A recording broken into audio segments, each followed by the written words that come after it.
Hello students, welcome to Science Speed YouTube channel.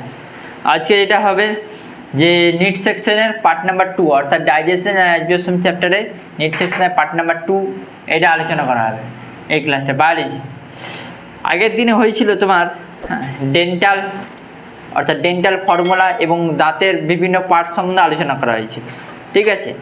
অর্থাৎ digestion কাকে বলে, ডাইজেশন জিনিসটা কি, তারপর ডাইজেশন এবং অ্যাবজর্পশন জিনিসটা কি, অ্যাসিমিলেশন জিনিসটা কি, দেহের মধ্যে কী কী ঘটছে, আবার এই আমাদের ডাইজেশনে কী হেল্প করছে, হিউম্যান ডাইজেস্টিভ সিস্টেম, আবার হিউম্যান ডাইজেস্টিভ সিস্টেম কী কী অংশ নিয়ে গঠিত। একটা হচ্ছে তোমার কি, একটা হচ্ছে অ্যালিমেন্টারি ক্যানাল এবং digestive gland. Alimentary canal, alimentary canal কোথা থেকে কোথা পর্যন্ত বিস্তৃত, আর হচ্ছে ডাইজেস্টিভ গ্ল্যান্ড কোথা থেকে কোথা পর্যন্ত বিস্তৃত, এগুলো আলোচনা করা হয়েছে। মানে কতগুলি আছে ডাইজেস্টিভ গ্ল্যান্ড, ওই তোমার রাতে আমাদের ডাইজেশনে সাহায্য করছে কতগুলি ডাইজেস্টিভ গ্ল্যান্ড, সেগুলো নিয়ে আলোচনা করা হয়েছে, ঠিক আছে। আর আমরা মাউথ ক্যাভিটি পর্যন্ত পড়েছিলাম। মাউথ ক্যাভিটির মধ্যে কি কি আছে, আপার পোর্শনে প্যালেট আছে এবং লোয়ার পোর্শনে তোমার কি আছে, লোয়ার পোর্শনে টাং আছে আর ল্যাটারাল পোর্শনে টিথ আছে, ঠিক আছে। আচ্ছা, টিথ যখন পড়েছিলাম, টিথের দুটি অপশন ছেড়ে গিয়েছে আর কি। একটা হচ্ছে যে ডিসঅর্ডার অর্থাৎ যে রোগগুলো, একটা হচ্ছে টিথ সম্বন্ধে যে রোগ আছে, একটা হচ্ছে ডেন্টাল ক্যারিজ, একটা হচ্ছে তোমার ডেন্টাল ক্যারিজ একটা রোগ, আরেকটা রোগ হচ্ছে পায়োরিয়া,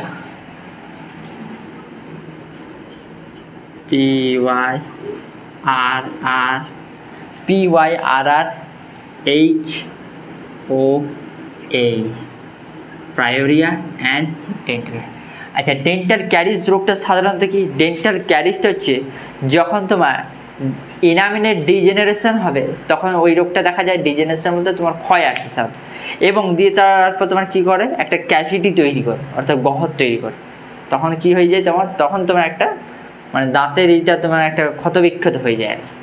আর একটা রোগ কি তোমার পায়োরিয়া। পায়োরিয়া রোগটা কি সাধারণত যেমন তোমার গাম, এটা যখন এফেক্টেড হয়, মানে গামটা যখন ইনফেক্টেড হবে এবং তোমার টুথ সকেটটা, এই সকেটটা যখন এফেক্টেড হয় তখন সেই রোগটাকে আমরা কি বলবো, তোমার পায়োরিয়া, ঠিক আছে। আচ্ছা, এটা ডেন্টাল ক্যারিজ কি, due to degeneration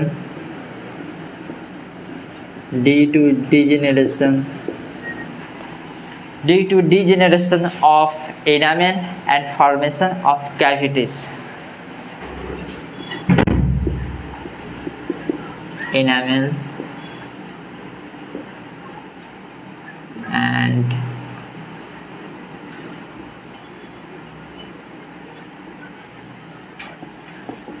formation of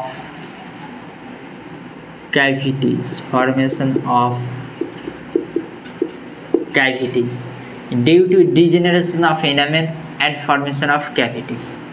আর হচ্ছে কি পায়োরিয়া রোগটা কি, সাধারণত পায়োরিয়া রোগটা হচ্ছে তোমার কি বললাম যে infected gums and tooth socket, infected gums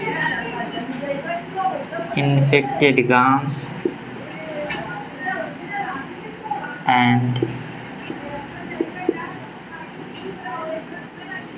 tooth sockets, infected gums and tooth sockets, clear? এটা তোমার ওই ডেন্টাল রিলেটেড অর্থাৎ টিথ রিলেটেড যে রোগটা সেটা দেখাচ্ছে। এরপর আমরা যেটা আলোচনা করব, মাউথ ক্যাভিটি শেষ হলো। এরপর মাউথ ক্যাভিটির পর মাউথের পর কি আসছে, আমার ফ্যারিংস আসছে। ফ্যারিংস সম্বন্ধে আমরা আলোচনা করব। ফ্যারিংস জিনিসটা কি, ফ্যারিংস জিনিসটা কি,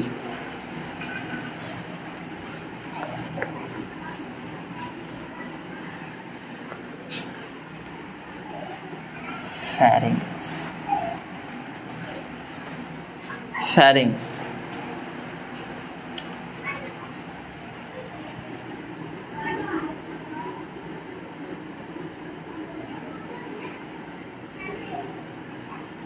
ফ্যারিংসকে সাধারণত আমরা বাংলায় কি বলবো, আমরা গলবিল বলবো।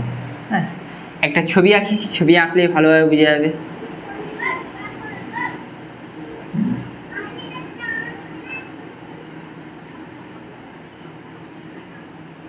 ঠিক আছে,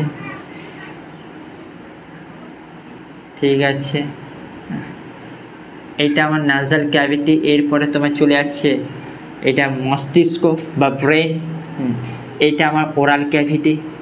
আর এইখানে দুটো নালী আছে, একটা প্রথম যে নালীটাকে এটাকে আমরা বলবো ট্রাকিয়া, এবং তারপরে যে নালীটাকে এটাকে বলবো আমরা কি ইসোফেগাস।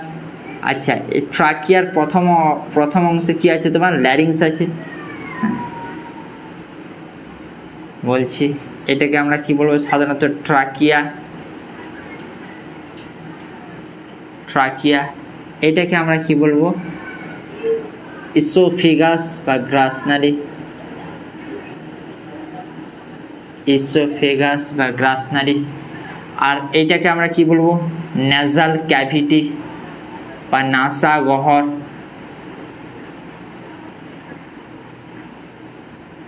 Nasal cavity. আর এটাকে আমরা কি বলবো মাউথ ক্যাভিটি,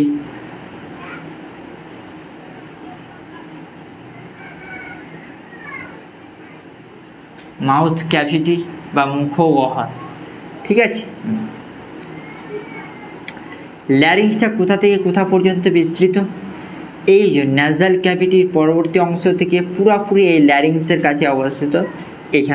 এইখান থেকে এই টোটালটা পুরোটাই কি, পুরোটাই হচ্ছে ফ্যারিংস অর্থাৎ গলবিল, অর্থাৎ গলবিল। যেটা তোমার নাসাল ক্যাভিটির পরবর্তী অংশ, এই পোর্শনটাকে আমরা কি বলবো, এই পোর্শনটাকে আমরা কি বলবো, এই পোর্শনটাকে আমরা বলবো নাসোফ্যারিংস।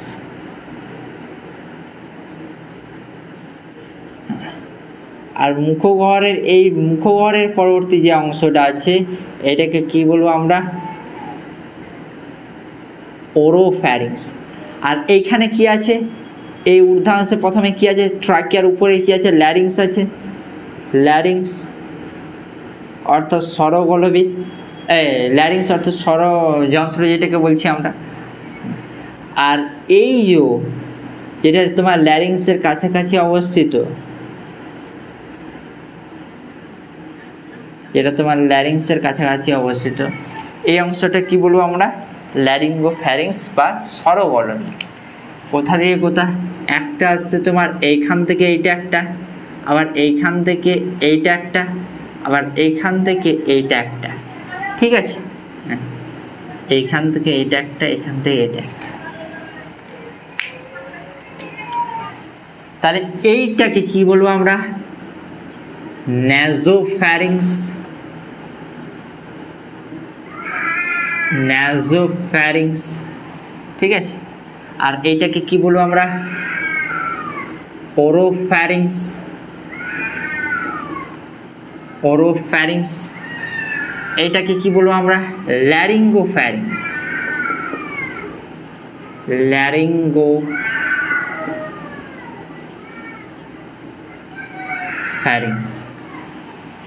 নাসোফ্যারিংস, ওরোফ্যারিংস অ্যান্ড ল্যারিঙ্গোফ্যারিংস। ঠিক আছে, অর্থাৎ নাসা গলবিল আর কি তোমার মুখগলবিল এবং স্বরগলবিল। এই নাসোফ্যারিংস থেকে, আচ্ছা তাহলে এই লোকেশনটা কোথায় তোমার, এই লোকেশনটা এর পরবর্তী অংশ নাসাল ক্যাভিটি এবং মাউথ ক্যাভিটির পরবর্তী অংশ। ঠিক আছে, অর্থাৎ behind the nasal cavity, behind the nasal cavity and oral cavity। ঠিক আছে, তাহলে এর ফাংশনটা কি, এর কাজটা কি? তাহলে এর কাজটা হচ্ছে তোমার কি, এইখান থেকে সাধারণত তোমার কি এয়ারটা পাস হবে, কোথায় যাবে ট্রাকিয়ার মধ্যে যাবে। আবার এখান থেকে ফুডটা পাস হয়ে কোথায় যাবে তোমার ইসোফেগাসের মধ্যে যাবে, এখান থেকে ফুডটা পাস হয়ে তোমার ইসোফেগাসের মধ্যে যাবে। তাহলে এটা কি হিসেবে কাজ করবে তোমার, এটা কাজ করবে তোমার common passage of food and air, অর্থাৎ খাদ্য এবং বায়ু পরিবহনে সাহায্য করবে। তাহলে একটা যে ফ্যারিংস, একটা যে act as common passage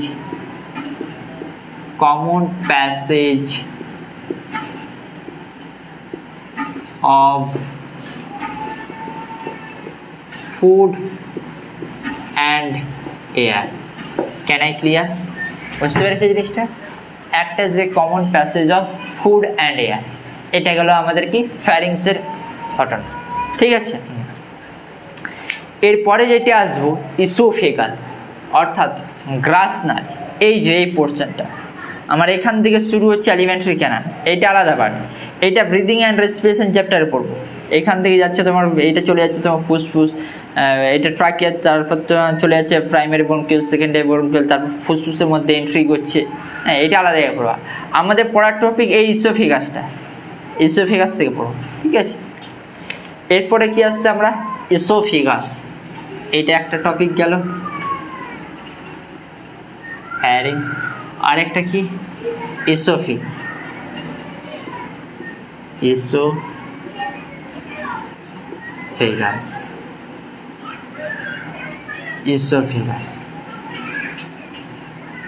ইসোফেগাসটা কি? ইসোফেগাসটা হচ্ছে গলবিল, এই হ্যাঁ গ্রাসনালী, যেটাকে সাধারণত গ্রাসনালী। আচ্ছা, ইসোফেগাস গ্রাসনালী এইটা কোথায় অবস্থিত তোমার? এইটা তোমার বিসাইড দ্য ট্রাকিয়া অ্যান্ড কি and behind the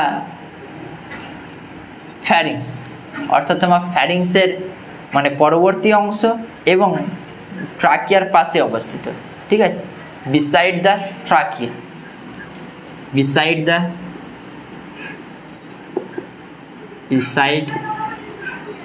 trachea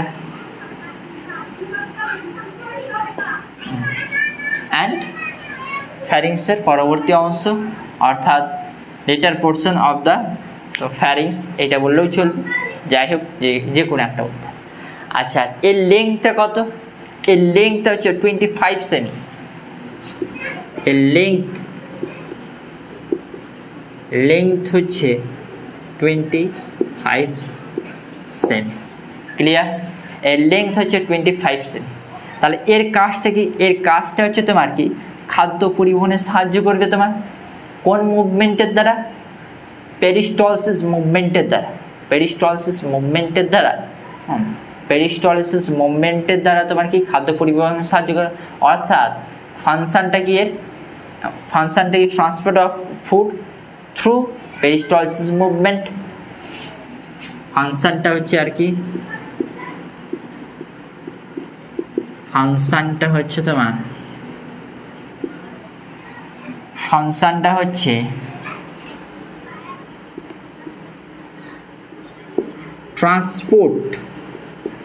transport of food through peristalsis movement, peristalsis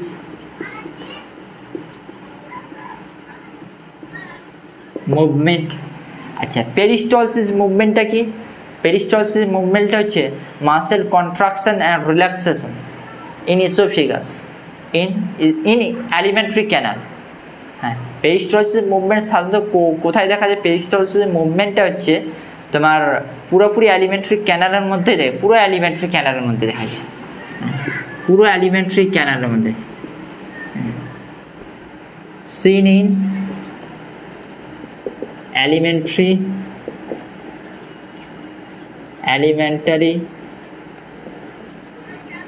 canal, elementary canal.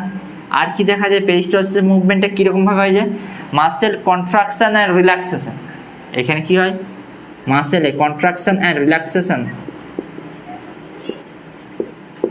Contraction and session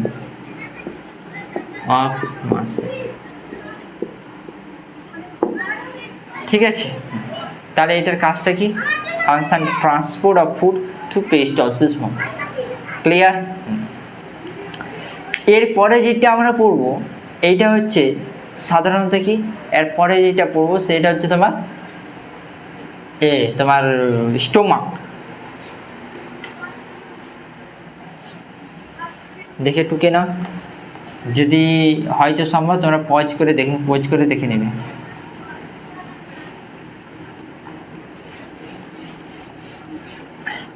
আচ্ছা, এই ইসোফেগাসটাই তোমার কন্টিনিউ হচ্ছে স্টোমাকে। কি দেখবো? স্টোমাক।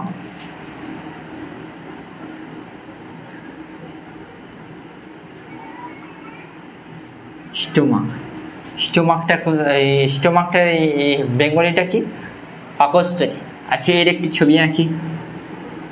ইসোফেগাস, এইটা ইসোফেগাস আসছে। আমি কি বললাম যে এইটাই কন্টিনিউ হচ্ছে,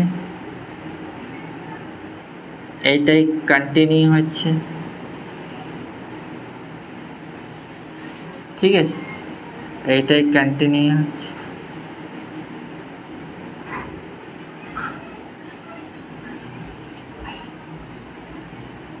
এটাই কন্টিনিউ হচ্ছে ইসোফেগাস।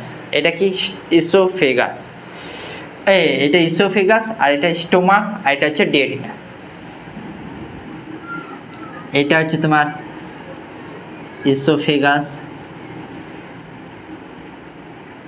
ইসোফেগাস, আর এটা হচ্ছে তোমার কি? ডিওডিনাম। এটা হচ্ছে ডিওডিনাম। তাহলে স্টোমাকের লোকেশনটা কোথায়? স্টোমাকের লোকেশনটা হচ্ছে, এটা সাধারণত তোমার কোথায় দেখা যায়? এটা হচ্ছে আপার পোর্শন অফ দা তোমার অ্যাবডোমিনাল ক্যাভিটি। এটা কোথায় দেখা যায়? সাধারণত অ্যাবডোমিনাল অর্থাৎ উদর গহ্বরের মধ্যে দেখা যায়। আমাদের সাধারণত ক্যাভিটি দেখা যায়, অনেকগুলো ক্যাভিটি দেখা যায়। যেমন ক্যাভিটি বলতে কি? কোনো একটা ফাঁকা গহ্বর যেটা, সেটাকেই বলছি ক্যাভিটি। আমাদের দেহের মধ্যে অনেকগুলোই ক্যাভিটি দেখা যায়। হ্যাঁ, যেমন এখানের মধ্যেই পড়লাম মাউথ ক্যাভিটি, ঠিক আছে। আবার ব্রিদিং আর রেসপিরেশন পড়বো নাসাল ক্যাভিটি। আবার পড়বো আমরা ক্রেনিয়াল ক্যাভিটি।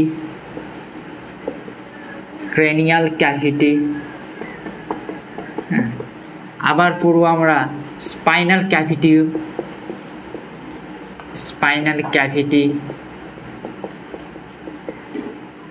আর পড়বো আমরা থোরাসিক ক্যাভিটি। আর পড়বো আমরা অ্যাবডোমিনাল ক্যাভিটি পড়বো।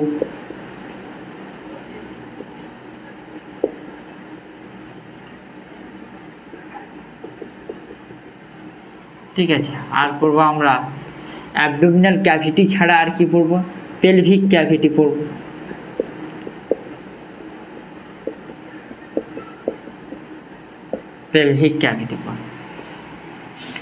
দেখো মাউথ ক্যাভিটি বলতে এই দেখো মুখের ভিতরে যে ফাঁকা স্থানটা, গহ্বরটা, সেটাকে কি বলছি আমরা? Mouth cavity.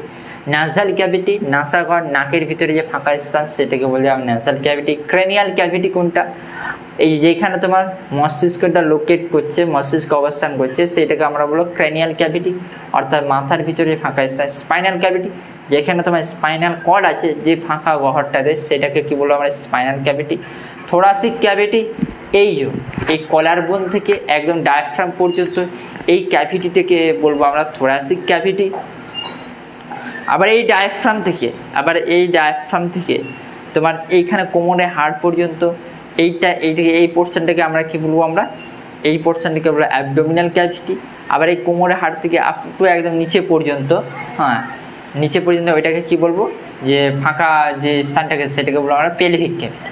পেলভিক ক্যাভিটির মধ্যে কি আছে? তোমার বৃক্ক দেখতে পাবো, তারপর তোমার মূত্রাশয় দেখতে পাবো, বিভিন্ন, তারপর তোমার রিপ্রোডাক্টিভ পার্টগুলো দেখতে পাবো। কোথায় দেখতে পাবো আমরা? Pelvic ক্যাভিটিতে।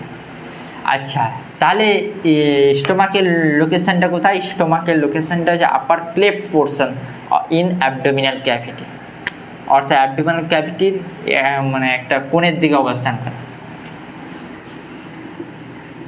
Upper cleft portion in abdominal cavity.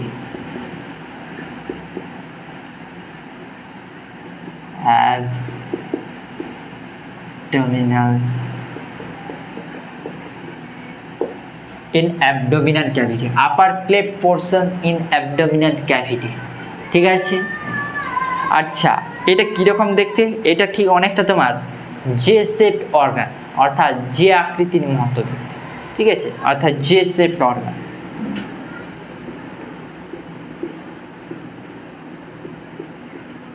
J shaped organ অর্থাৎ যে আকৃতির মতো দেখতে একটা অঙ্গ। এছাড়া আর কি দেখতে পাবো? এছাড়া এর মধ্যে আর দেখতে পাবো আমরা, এটা কি widest part of the elementary canal. ঠিক আছে, এটা তোমার সব থেকে এলিমেন্টারি ক্যানালের মধ্যে সব থেকে চওড়া অংশ, ওয়াইডেস্ট পার্ট অফ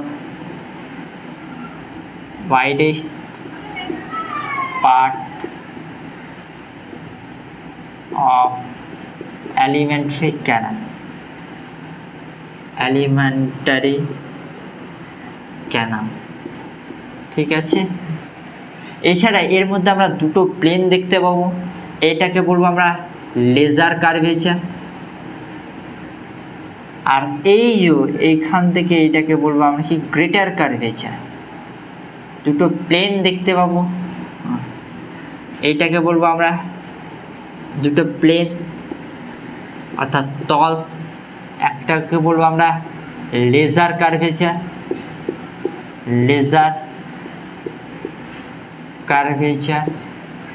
আরেকটাকে বলবো আমরা গ্রেটার কার্ভেচার,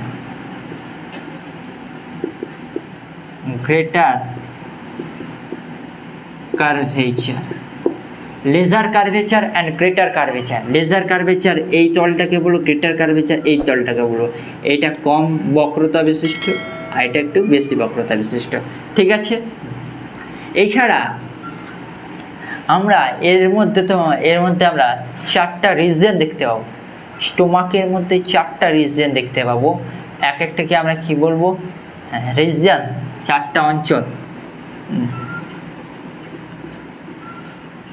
চারটা রিজিয়ন দেখতে পাবো, চারটা রিজিয়ন দেখতে পাবো। একটা প্লেন দেখতে পেলাম, একটা রিজিয়ন দেখতে। কি কি রিজিয়ন দেখতে পাবো?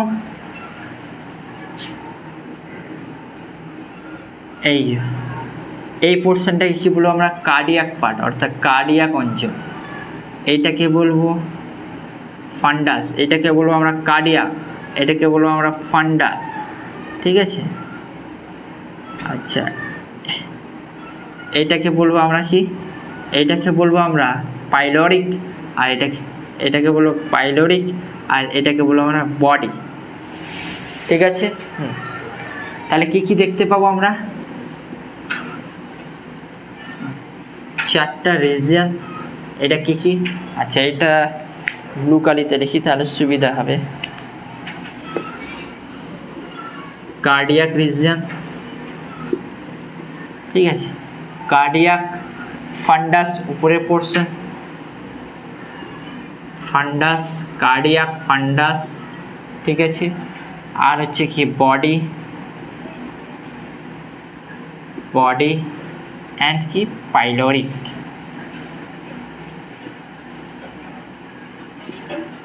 Pyloric, cardiac, ফান্ডাস, body and pyloric. দেখো কার্ডিয়াক পোর্শনটা কোনটা? হ্যাঁ, যে অংশের মধ্যে যে অংশের মধ্যে তোমার ইসোফেগাসটা ওপেনিং হচ্ছে, এই অংশটাকে আমরা কি বলবো? আমরা cardiac region. Regions which portion is oesophagus open, this is called regions into which oesophagus. যে অংশের মধ্যে ইসোফেগাসটা অর্থাৎ গ্রাসনালীটা ওপেন হচ্ছে, ওই অংশটাকে কি বলবো আমরা? Cardiac region.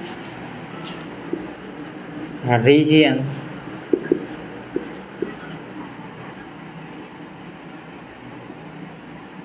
which esophagus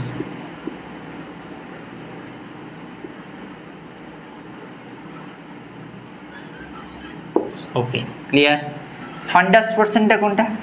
ফান্ডাস পোর্শনটা উপরের পোর্শনটা, এইটা হচ্ছে অ্যাপেক্স অফ দ্য স্টোমাক, অর্থাৎ পাকস্থলীর সব থেকে উপরের অংশ। আর এইটাই তোমার কি করে, এই পোর্শনটাই তোমার গ্যাস্ট্রিক জুস সিক্রেট করে, অর্থাৎ apex of the stomach, apex of stomach, apex of stomach. ঠিক আছে, আচ্ছা এরপরে কি দেখবো আমরা, বডি পোর্শনটা কোনটা? মেন সেন্ট্রাল রিজন, এই যে সেন্ট্রাল রিজন, এটাকে কি বলবো আমরা? Body. Main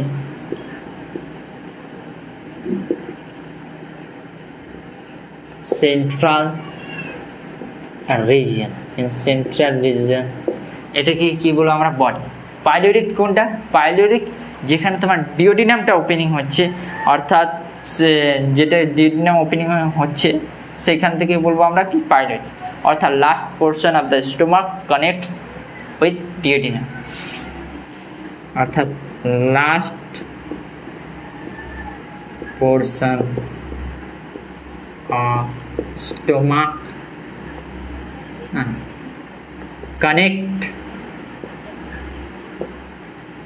last portion of stomach connects with duodenum,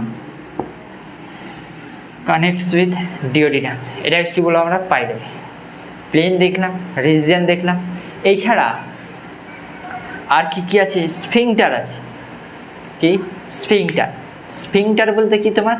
sphincter বলতে তোমার একটা কপাটিকা, অর্থাৎ দরজা, যে তোমার রেগুলেট করবে যে কোনো কিছু জিনিস যাবে কিনা যাবে না, সেটা রেগুলেট করবে। স্ফিংটার আছে, একটা স্ফিংটারের নাম হচ্ছে তোমার কার্ডিয়াক স্ফিংটার, আরেকটা স্ফিংটারের নাম হচ্ছে তোমার কি? Pyloric sphincter. ঠিক আছে, একটা নাম কি? কার্ডিয়াক স্ফিংটার, আরেকটা নাম হচ্ছে পাইলোরিক স্ফিংটার। এই কার্ডিয়াক স্ফিংটার কোথায় আছে? এটাকে আমরা কি বলবো? আমরা কার্ডিয়াক স্ফিংটার। আর এই পোর্শনটাতে কি আছে? এটাকে আমরা বলবো পাইলোরিক স্ফিংটার। ঠিক আছে, এটাকে আমরা বলবো কার্ডিয়াক স্ফিংটার।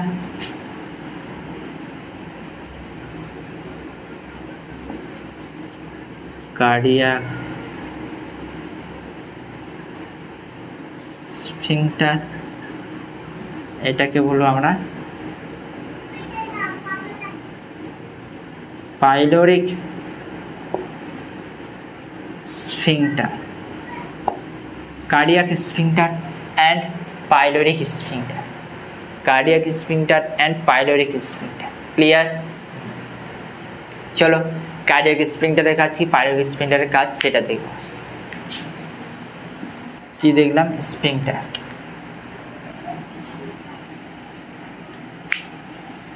স্ফিংটার দেখলাম,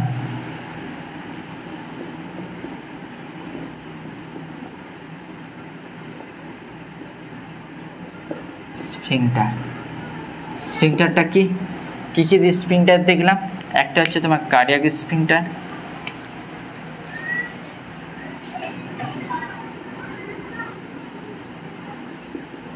কার্ডিয়াক স্ফিংটার, আর একটা কি স্ফিংটার? Pyloric sphincter.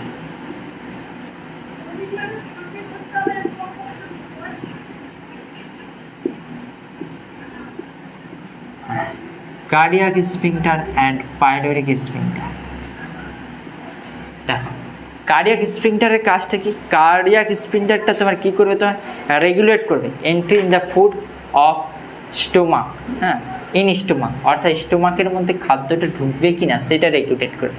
কার্ডিয়াক স্ফিংটারের অপর নাম হচ্ছে তোমার gastro oesophagus sphincter. Gastro ইসোফিগাস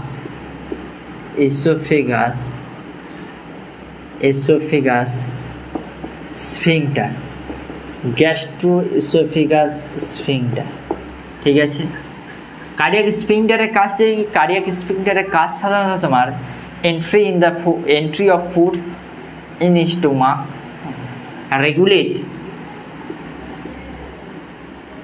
regulate entry entry in food, entry of food in stomach, অর্থাৎ স্টোমাকের মধ্যে ফুডটা প্রবেশ করবে কিনা সেটা রেগুলেট। পাইলোরিক স্ফিংটারের কাজটা কি? পাইলোরিক স্ফিংটারের কাজটা হচ্ছে তোমার এটা রেগুলেট করবে খাদ্যটা তোমার এক্সিট হবে কিনা সেটা রেগুলেট করবে। কোথা থেকে? ডিওডিনাম থেকে, স্টোমাক থেকে ডিওডিনামের মধ্যে, অর্থাৎ regulate the exit of the food from the stomach,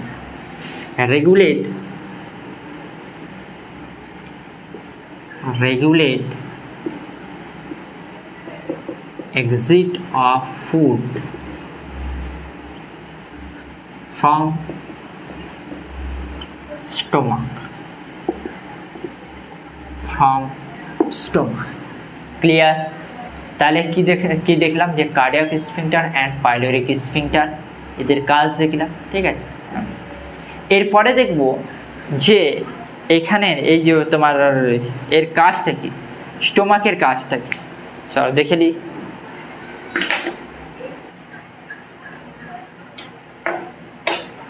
অর্থাৎ function of stomach,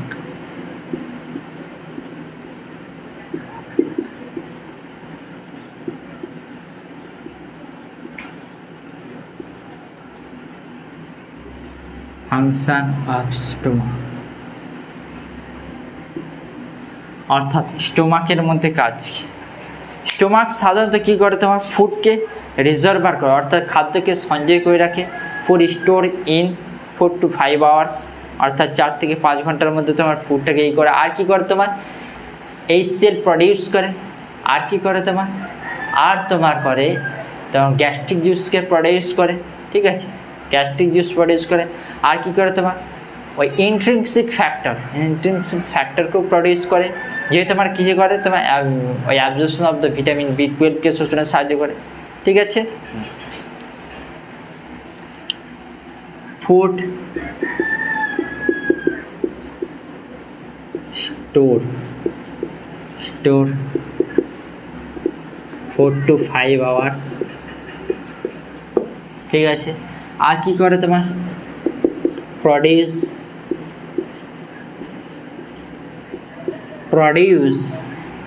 gastric juice,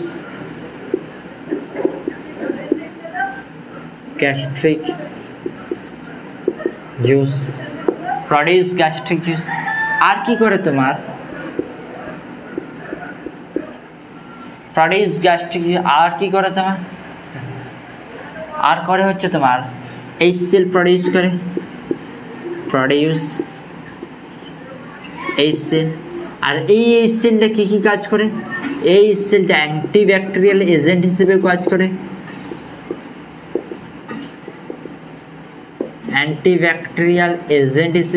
করে, আর কি করে? তোমার অ্যাক্টিভেটর অফ পেপসিনোজেন, অর্থাৎ পেপসিনোজেন নামক উৎসেচকটাকে অ্যাক্টিভেট করে। Activator of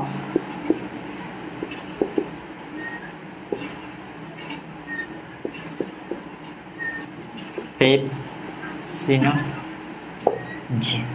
clear? আর কি করে? তোমার আর হচ্ছে ইন্ট্রিনসিক ফ্যাক্টরকে প্রডিউস করে, যে তোমার কি শোষণে সাহায্য করে? ভিটামিন B12, অর্থাৎ প্রডিউস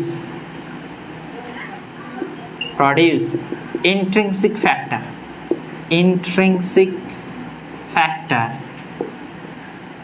and which absorption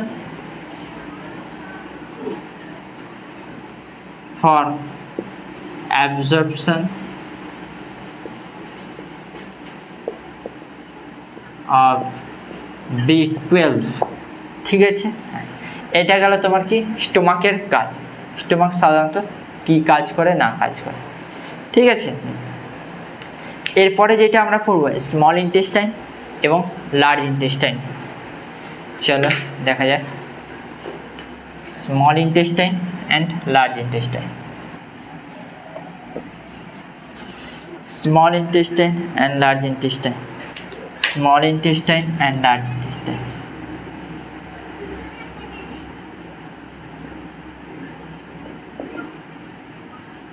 আচ্ছা, স্মল ইন্টেস্টাইনের কাজটা কি? স্মল ইন্টেস্টাইনটা সাধারণত তোমার যে ক্ষুদ্রান্তের তোমার কি ক্ষুদ্রান্তের হচ্ছে তোমার মানে শোষণের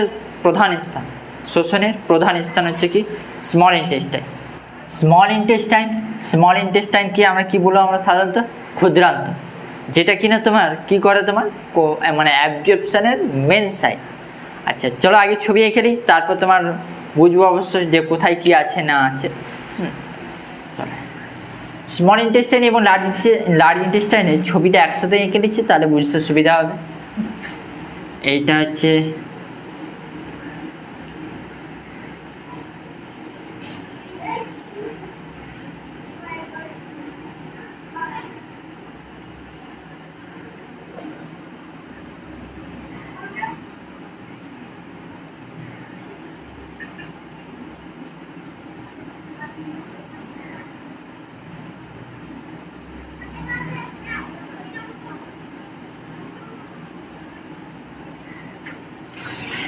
এটা হচ্ছে তোমার লার্জ ইন্টেস্টাইনের ছবি,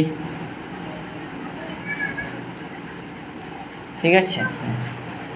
আর এইখান থেকে আচ্ছা তাহলে এরপরে তো আচ্ছা স্মল ইন্টেস্টাইনটা আর একটু উপরে আঁকতে হবে, উপরে এইটা হেডিং করতে হবে, তাহলে সুবিধা হবে। হ্যাঁ, এটা হচ্ছে স্মল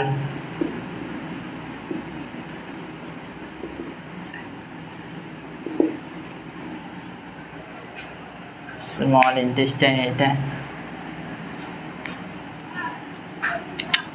এখান থেকে ডিওডিনাম যাচ্ছে, এখান থেকে ডিওডিনাম আসে, এবারটি ডিওডিনামের পর এখান থেকে যাচ্ছে,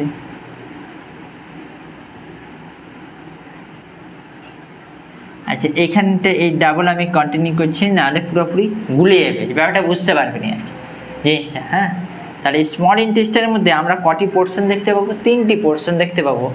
একটা হচ্ছে কি ডিওডিনাম, একটা হচ্ছে তোমার ডিওডিনাম, আর একটা হচ্ছে কি তোমার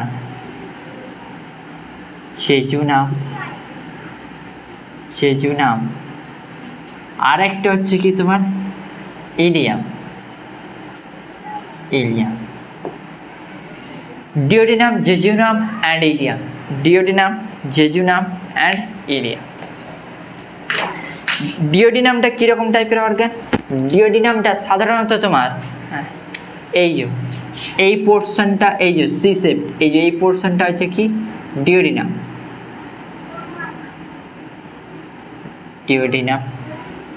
আর এইখানে এই পোর্শনটা হচ্ছে কি জেজুনাম।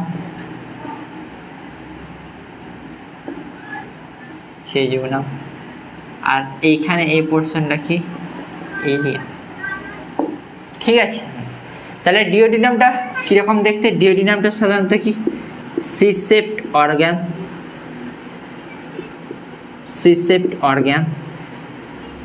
ঠিক আছে। আর জেজুনামটা কি? জেজুনামটা হচ্ছে আচ্ছা ডিওডিনাম কার পরবর্তী অংশ? তোমার ইসোফেগাসের পরবর্তী অংশ, letter portion of the stomach,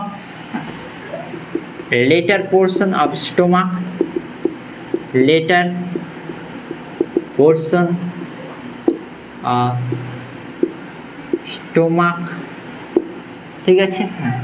জেজুনামটা কি? জেজুনামটা হচ্ছে তোমার কি লং কয়েলড পোর্শন, অর্থাৎ একটু লম্বা। জেজুনামটা হচ্ছে তোমার লং কয়েলড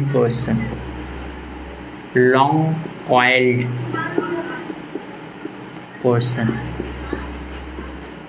এটি সাধারণত তোমার স্মল ইন্টেস্টাইনের দৈর্ঘ্য হচ্ছে তোমার 5 থেকে 6 মিটার, ঠিক আছে।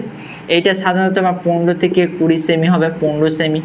এইটা তোমার সাধারণত তোমার 2 মিটারের মতো, আর এইটা সাধারণত তোমার 2 মিটার, আর এইটা সাধারণত 3 মিটার হবে।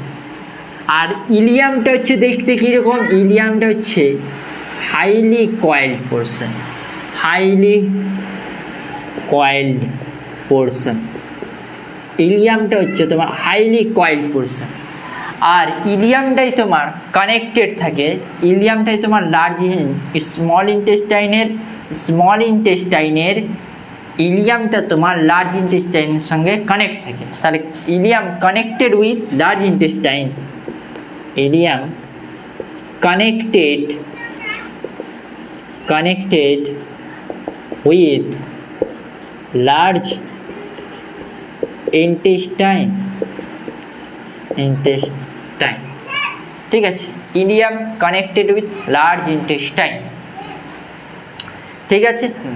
এছাড়া এর গঠনটা যখন ইন্টেস্টিনাল গ্ল্যান্ড পড়বো তখন এর গঠনটা পড়ে দেবো, যে আঙ্গুলমত ভিল্লি আছে, মানে আঙ্গুলমত প্রবর্তক যেটাকে বলছি আমরা ভিল্লি, ঠিক আছে, ওটা তখন পড়ে দেবো। এছাড়া এখানে আর কি দেখব, এখানে আমরা দেখব যে এর ফাংশনটা কি, এর ফাংশনটা হচ্ছে তোমার chief site of the absorption, অর্থাৎ শোষণের এখানে কি হয়, পরিপাকটা completely digestion occurs in this place, completely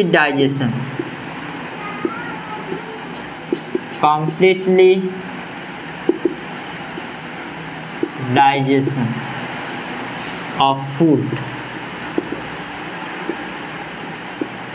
occurs, আর কি হয় তোমার chief site of the absorption, অর্থাৎ শোষণের প্রধান স্থান, অর্থাৎ কি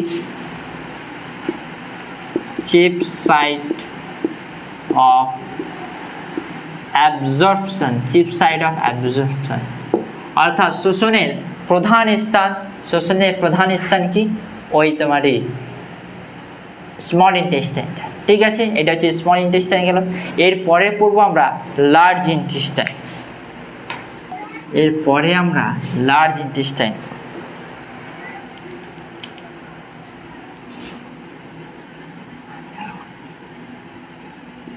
লার্জ ইন্টেস্টাইন, ঠিক আছে। লার্জ ইন্টেস্টাইনে কি আছে, লার্জ ইন্টেস্টাইনে আছে সিকাম আছে, কোলন আছে, rectum and Anas.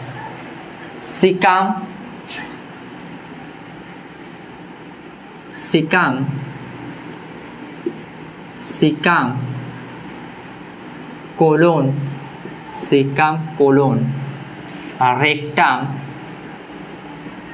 rectum and anus, কোলনের আবার চারটি ভাগ আছে, ascending colon, transverse colon, descending colon, sigmoid colon. Ascending colon,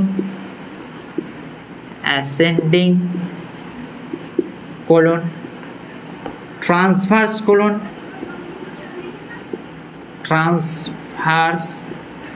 colon, descending colon,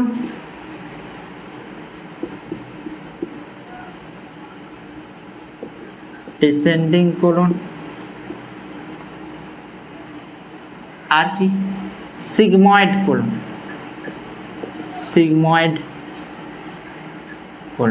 ঠিক আছে। এবারটি কোনটা অ্যাসেন্ডিং কোলন, কোনটা সিকাম, কোনটা কি সেটা আমরা দেখব, ঠিক আছে। চলো দেখা যাক, এটা পরিষ্কার করছি,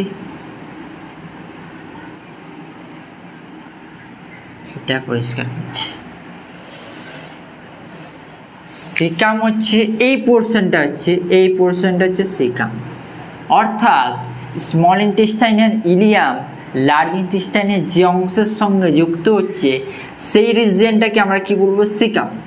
আর এইখান থেকে এতটা, এইটাকে আমরা কি বলবো, অ্যাসেন্ডিং কোলন,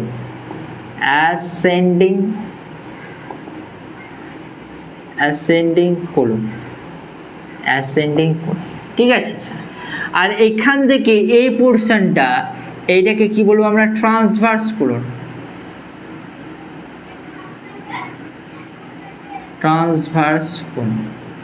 ঠিক আছে। আবার এইখান থেকে এইটাকে আমরা কি বলবো, ডিসেন্ডিং কোলন,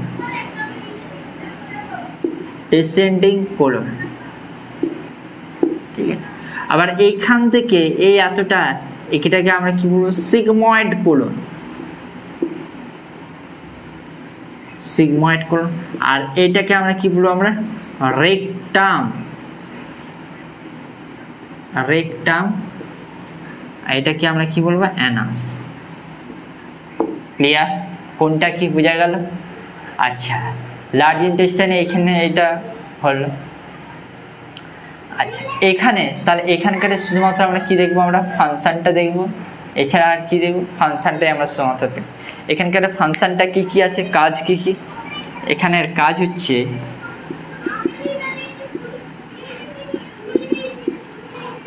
এর প্রধান কাজ হচ্ছে ওয়াটার অ্যাবজর্পশন, অর্থাৎ জলের যে শোষণটা সেটা কোথায় হয়? জলের শোষণটা এখানে, ঠিক আছে? আর কি হয়?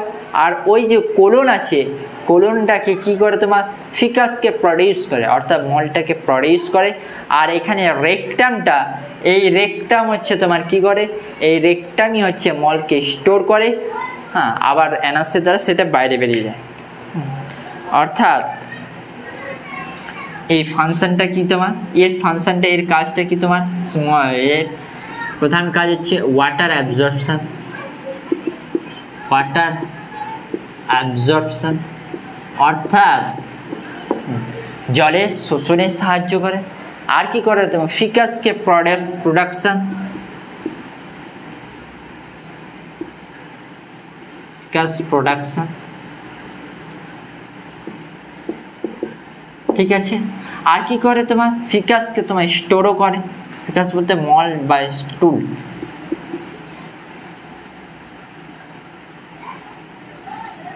স্টোর, আর এনার্জি দ্বারা সেটা তোমার বাইরে বেরিয়ে যায়। তাহলে এখান থেকে কোশ্চেন আসছে যে ওয়াটার অ্যাবজর্পশনের প্রধান চিফ সাইট কোন organ? Large intestine. Clear? Water অ্যাবজর্পশনের প্রধান চিফ সাইট হচ্ছে তোমার লার্জ ইন্টেস্টাইন, অর্থাৎ বৃহদন্ত্র, ক্ষুদ্রান্ত নয়। ক্ষুদ্রান্ত হচ্ছে তোমার কি? মানে ফুডের চিপ সাইড। ক্ষুদ্রান্তের হচ্ছে তোমার ফুড জাতীয় কার্বোহাইড্রেট বলো, প্রোটিন বলো এবং ফ্যাট বলো, ওই জাতীয় খাদ্যের তোমার শোষণটা হয় এখানে, আর ওয়াটারের শোষণটা হয় লার্জ ইন্টেস্টাইনের মধ্যে। ক্লিয়ার? ঠিক আছে, চলো এরপরে আমরা যেটা দেখবো অবশ্য যে বিভিন্ন এদের এইগুলোর গঠন সম্বন্ধে দেখবো। এরপরে আমরা দেখবো হিস্টোলজি অফ এলিমেন্টারি ক্যানাল, অর্থাৎ এই যে পুরোপুরি এলিমেন্টারি ক্যানাল এইটার কলাস্থানিক গঠন দেখবো, ঠিক আছে? আর এটা দেখবো তোমাদের নেক্সট ভিডিওতে দেখবো। আর যতদূর হলো একদম খুব নিখুঁতভাবে ভালোভাবে পড়ে যাও, এবং এনসিইআরটি লাইন বাই লাইন তুলে পড়ানো হচ্ছে। কোনো অসুবিধা হলে কমেন্ট সেকশনে কমেন্ট করো এবং এর রিপ্লাইও দেওয়া হবে। আর ভালোভাবে ভিডিওটাকে ভালোভাবে বারবার দেখতে থাকো এবং বন্ধুবান্ধবদের মধ্যে এই ভিডিওটাকে শেয়ার করতে থাকো, যাতে সবাই যাতে উপকৃত হয়। এবং ঠিক আছে, এর পরের ভিডিওতে দেখা হবে। Thank you, have a nice day.